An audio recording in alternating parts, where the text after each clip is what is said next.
The story I am about to tell you is like all stories, the truth sprinkled with lies and decorated with myths and legends. This is not a story of bad versus good, heroes or villains. This is a story of people at war, after the war, and before the war. To be exact, the Great Difference War. Let's begin 13 years after the war. I am Zwo, 6 feet tall, 230 pounds, medium build. My specialty is weapons. I'm an expert marksman and tactician, a rogue warrior from a war long forgone. I walked down the city street, looking for somewhere to work, as I required funds to eat. I noticed an old man with a few wares. He's most definitely too poor to pay for my help. Now don't think ill of me, but I hadn't eaten in 3 days. I step back and throw a rope at a high window. Started climbing, when a commotion on the corner forces me to hide behind a nearby bush and watch the scene unfold. A horse-drawn carriage pulled up, and 3 men and 2 orcs jumped out. They unloaded 12 expensive-looking black bags, all with the same mysterious emblem. I rubbed dirty grease over my face, grabbed a branch, tied a rag around it, and knocked on the door. "Hi, sir. This is Roy's chimney sweep. Would you like our services this evening?" "No, I haven't any work for you today." As soon as I was out of sight, I darted back to the rope and entered quietly, grabbed the bag with the mystery device and some jewelry. Quickly exiting the house and moving down the street as fast as I can, ran to an inn and paid for a room with a small gold nugget. That was enough excitement for one day, I said aloud with lassitude. The next day, I packed my gear and walked down to the coach station. Feeling antsy, I checked over the carriage for anything out of place before entering. "It's some kind of king's emblem," I muttered aloud. Just then, the coach comes to a halt. "Everyone out." Shit! I noticed the small orc driver from the warehouse watching everything.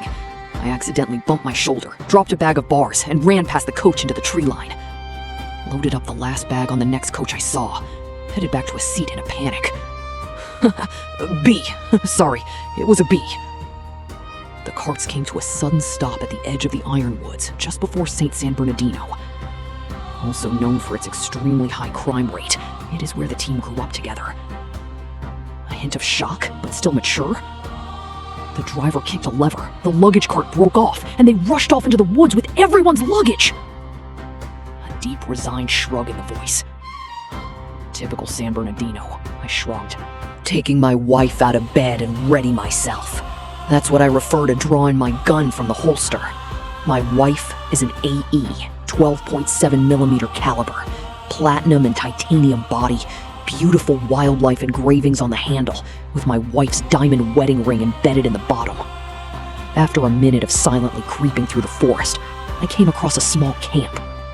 I noticed a sword with a red cloth wrapped loosely around it.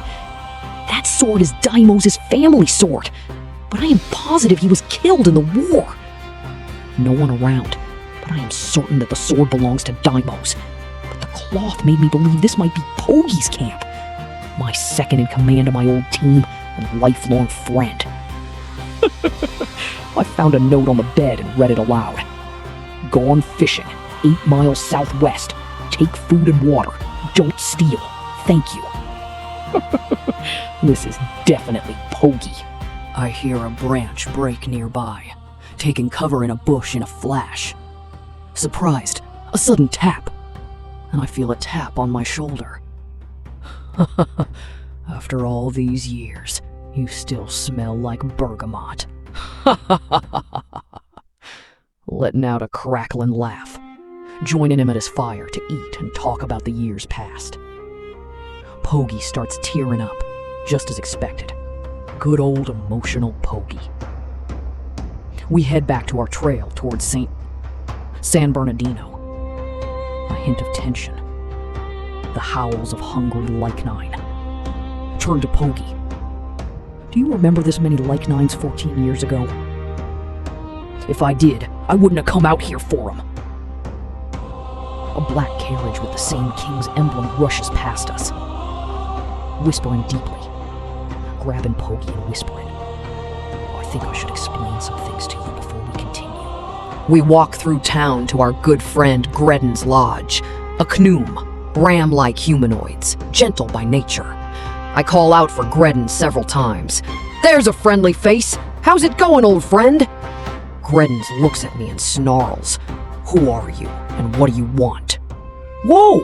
It's me, Zwo and Porgy! Remember us?" Greden's shifting to a sad cheerfulness. "Of course, I remember you two. Hurry in, boy."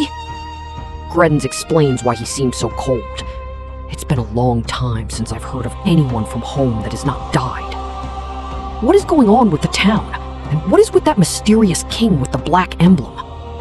Grim tells us that 1 year after we left for war, the Black King showed up.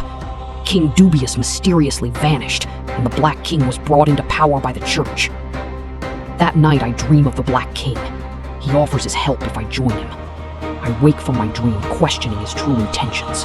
After 2 days of traveling, we make our way to the city of Eret. Eret, known for its exceptional fishing. We headed to the local tavern. A widowed fishing lady blurted, "The man is a short man with wild hair and scary hollow eyes that could remind you of your saddest memory." Pogi and I give a sharp look to each other. "Do you think it's—" We enter the museum. Door unlocked. Quiet. I shout in a low tone, "Hello." The man seems emaciated and coughing up blood. He slowly looks up. Filled with dread, I drop my wife. Pogi shouts at the top of his lungs, "Dykesmos! I knew it!" I couldn't believe my eyes. The last time we saw each other, he tricked me into falling into the river to escape an orc commander. He took on all of them. "Get out of the way," Dykesmos says in a demonic echo and rushes for the door. I blocked his way. "You will let me pass. You'll see." He makes a grab for my shoulder. I dodge him, and he falls over the entrance steps. Right on the dot, we saw Dykesmos emerge from the woods with a huge hog. A dark shadow leaves his body and whisks across the room. Pogi? Was that shadow? Dykesmos begins to explain. The orc commander Blackhook raised his sword and shouted, "Surrender or die." So I smile bigger and shout, "Blackhook, this is getting personal." Blackhook suddenly inhaled a purplish smoke, and when it cleared, something was different. He seemed stronger, faster, and even smarter.